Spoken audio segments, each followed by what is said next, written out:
Chapter 12. Efficient Action. You must use your thought as directed in previous chapters and begin to do what you can do where you are, and you must do all that you can do where you are. You can advance only by being larger than your present place, and no man is larger than his present place who leaves undone any of the work pertaining to that place.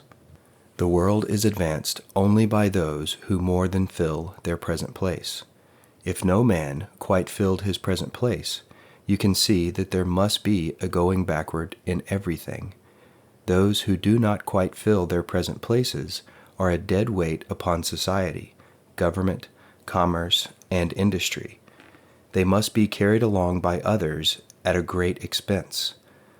The progress of the world is retarded only by those who do not fill the places they are holding. They belong to a former age and a lower stage or plane of life, and their tendency is toward degeneration. No society could advance if every man was smaller than his place. Social evolution is guided by the law of physical and mental evolution.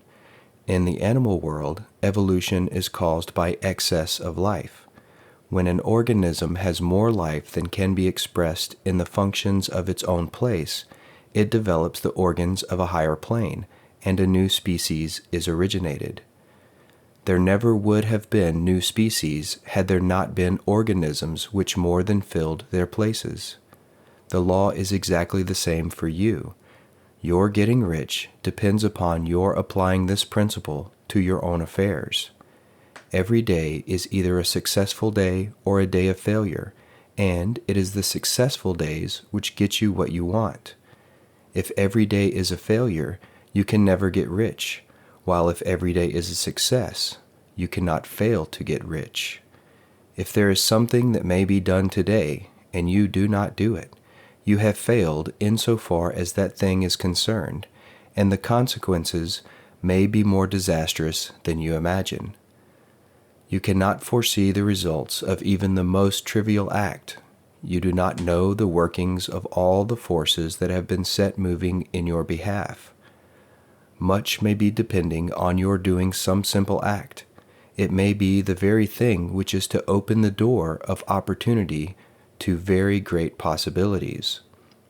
You can never know all the combinations which supreme intelligence is making for you in the world of things of human affairs. Your neglect or failure to do some small thing may cause a long delay in getting you what you want.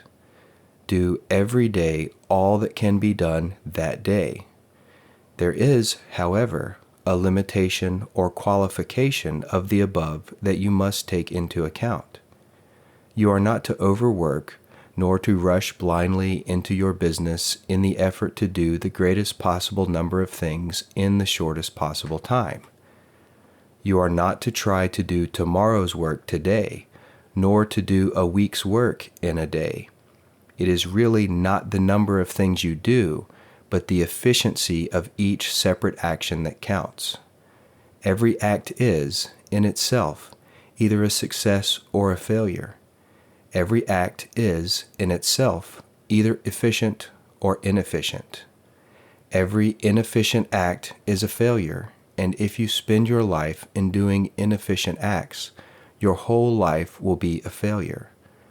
The more things you do, the worse for you, if all your acts are inefficient ones. On the other hand, every efficient act is a success in itself, and if every act of your life is an efficient one, your whole life must be a success. The cause of failure is doing too many things in an inefficient manner and not doing enough things in an efficient manner. You will see that it is a self-evident proposition that if you do not do any inefficient acts, and if you do a sufficient number of efficient acts, you will become rich. If, now, it is possible for you to make each act an efficient one, you see again that the getting of riches is reduced to an exact science, like mathematics. The matter turns then on the question whether you can make each separate act a success in itself, and this you can certainly do. You can make each act a success because all power is working with you, and all power cannot fail. Power is at your service, and to make each act efficient, you have only to put power into it. Every action is either strong or weak, and when everyone is strong, you are acting in the certain way, which will make you rich. Every act can be made strong and efficient by holding your vision while you are doing it, and putting the whole power of your faith and purpose into it. It is at this point that people fail who separate mental power from personal action. They use the power of mind in one place and at one time, and they act in another place and at another time. So their acts are not successful in themselves. Too many of them are inefficient. But if all power goes into every act, no matter how commonplace, every act will be a success in itself. And, as in the nature of things, every success opens the way to other successes.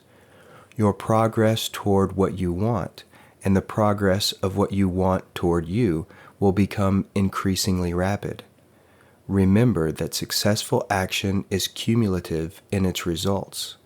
Since the desire for more life is inherent in all things, when a man begins to move toward larger life, more things attach themselves to him, and the influence of his desire is multiplied. Do every day all that you can do that day, and do each act in an efficient manner. In saying that you must hold your vision while you are doing each act, however trivial or commonplace, I do not mean to say that it is necessary at all times to see the vision distinctly to its smallest detail.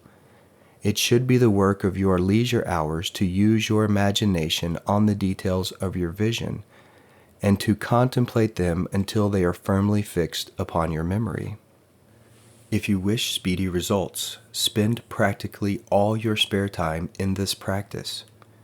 By continuous contemplation, you will get the picture of what you want, even to the smallest details, so firmly fixed upon your mind, and so completely transferred to the mind a formless substance, that in your working hours you need only to mentally refer to the picture to stimulate your faith and purpose, and cause your best effort to be put forth. Contemplate your picture in your leisure hours until your consciousness is so full of it that you can grasp it instantly. You will become so enthused with its bright promises that the mere thought of it will call forth the strongest energies of your whole being. Let us again repeat our syllabus, and by slightly changing the closing statements, bring it to the point we have now reached. There is a thinking stuff from which all things are made, and which, in its original state, permeates, penetrates, and fills the inner spaces of the universe. A thought in this substance produces the thing that is imagined by the thought. Man can form things in his thought, and, by impressing his thought upon formless substance, can cause the thing he thinks about to be created. In order to do this, man must pass from the competitive to the creative mind. He must form a clear mental picture of the things he wants, and do, with faith and purpose, all that can be done each day, doing each separate thing in an efficient manner.